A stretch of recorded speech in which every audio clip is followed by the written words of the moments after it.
Un autre casque issu de la trilogie originale a fait son arrivée dans les parcs Galaxy's Edge et cette fois-ci, il s'agit du casque de Bausch porté par la princesse Leia dans l'épisode 6, Le Retour du Jedi. Mon nom est Dominique alias Lord Doom et vous regardez Star Wars Artifacts.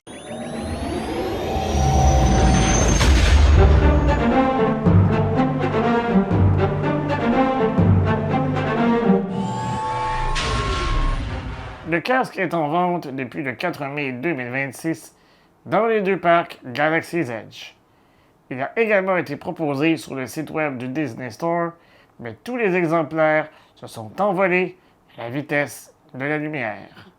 Son prix est de 120 $ US, sans inclure, bien entendu, les frais d'expédition et de douane. Assez parlé de chiffres, passons à la revue. La boîte ne révolutionne pas le genre. Photos de face et de profil, à l'avant et sur les côtés. Toutefois, l'arrière contient un bon nombre d'informations. On y retrouve une description des fonctionnalités du casque, ainsi qu'un petit paragraphe expliquant ses origines. Équipé d'un modulateur vocal, d'un masque respiratoire et d'un système de filtration, ce casque permettait à son porteur d'évoluer dans des environnements hostiles comme Uba 4, planète d'origine du chasseur de primes Bausch. Après la disparition de ce dernier, la princesse Leia a intégré ce casque à son déguisement pour infiltrer le palais de Jabba le Hutt et secourir Han Solo. La première chose qui saute aux yeux avec ce casque, c'est sa taille. Oui, il est plus grand qu'il ne devrait l'être.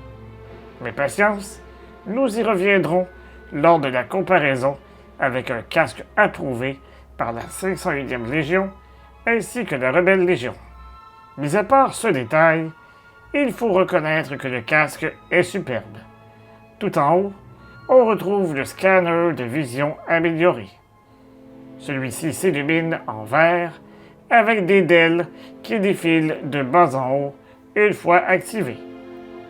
À sa droite se trouve le laser de visée intégré, parfait pour viser ou pour impressionner les ennemis. Juste en dessous, la visière qui, dans l'univers Star Wars, est censée améliorer la précision de tir. Curieusement, elle est transparente, ce qui permet de voir les yeux du porteur. Un choix, disons, douteux. Autour de la visière, une peinture argentée imite un effet d'usure plutôt convaincant. La partie autour du museau est en caoutchouc, mais reproduit assez bien l'apparence et la texture du cuir. Les marques d'usure ajoutent une touche de réalisme. Le museau lui-même, servant de filtre respiratoire, est en plastique avec quelques effets de peinture pour simuler le vieillissement. Sur le côté droit du casque, on trouve un petit easter egg. Les chiffres 1138, clin d'œil au film THX 1138 de George Lucas. Quelques centimètres plus bas, un Weebly représente la circuiterie. Juste en dessous, un bouton permet de déclencher des phrases préenregistrées en UBees. Et oui, même sans parler la langue, vous pouvez sonner crédible. Yato, cha. Yate, yate, yoto. Yoto, yoto. Yato, cha. Avant de continuer à regarder le casque, n'oubliez pas de vous abonner à la chaîne, d'activer la cloche pour ne rien manquer, et bien sûr de liker la vidéo. Et si vous appréciez notre contenu, pensez aussi à rejoindre la chaîne. Pour moins de 5 $ US par mois, vous nous aiderez à poursuivre cette aventure. Pour encore plus de contenu intergalactique, suivez-nous aussi sur les réseaux sociaux à SW Artifacts. De retour à la revue. C'est derrière cette zone grillagée qu'est dissimulé le haut-parleur. Même s'il n'est pas parfait, le modulateur vocal est le meilleur que j'ai testé jusqu'à présent. Comme vous le voyez, le vote chez eux n'est pas parfait. Cependant, il est clairement de meilleure qualité que pour le casque de Claude et pour le casque d'Ariel. Le côté gauche est très similaire au côté droit. La principale différence, les chiffres 1138 sont remplacés par des barres oranges. Elles représentent probablement les victimes du chasseur de primes, un peu comme sur le casque de Boba Fett. Le bouton sous le Gribbly permet d'activer la lumière du scanner. À l'arrière du casque, le matériau est plus souple et imite le cuir, contrairement au caoutchouc utilisé à l'avant. Une croix fixée de chaque côté aide à maintenir le casque en place au niveau du cou. Côté usure, le dessus du casque est bien servi. Peinture écaillée et cavité visible à 2 endroits. J'aurais toutefois aimé voir davantage de nuances brunâtres ou marron à certains endroits stratégiques. L'intérieur est entièrement en plastique.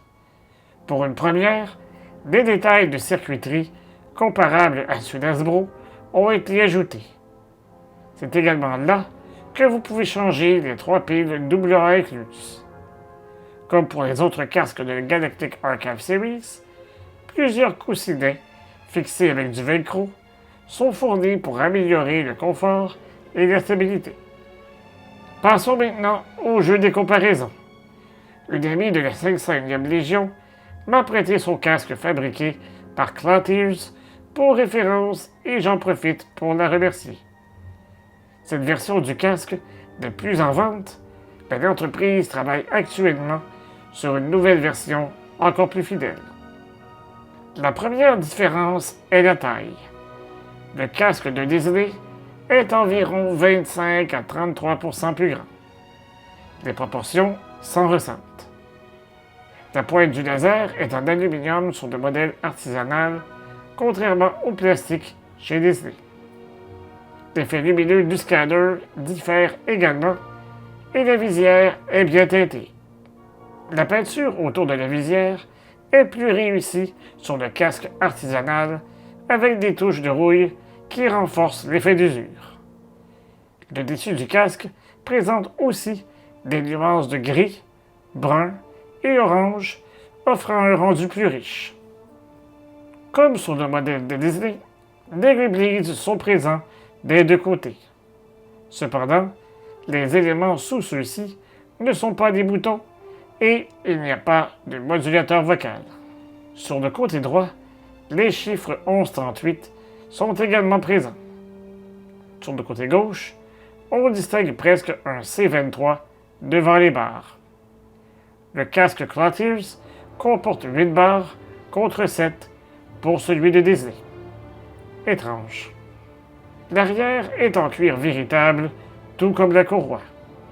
On y remarque aussi 10 barres, détail que je n'avais pas remarqué sur le casque de Disney, puisque les couleurs sont complètement différentes. À l'intérieur, le casque artisanal est entièrement recouvert de feutrine ultra confortable, idéal pour du trooping prolongé. Le bouton d'activation des lumières et la pile 9 volts sont dissimulés sous le tissu. Au final, tout dépend de votre budget. D'un côté, un casque à 120 $ US et de l'autre, un casque artisanal vendu autour de 430 livres sterling. Pour une pièce d'exposition, le casque de Disney fait très bien le travail et les phrases ajoutent une touche amusante. En revanche, pour un costume, ou si la taille vous dérange vraiment, il faudra envisager une autre option. Maintenant, j'aimerais connaître votre opinion sur le casque de Disney. Allez-vous explorer d'autres options, même si elles sont plus coûteuses? Dites-moi tout en commentaire. On se retrouve prochainement pour une nouvelle vidéo, et d'ici là, je vous dis à bientôt, et que la force soit avec vous, à tout jamais.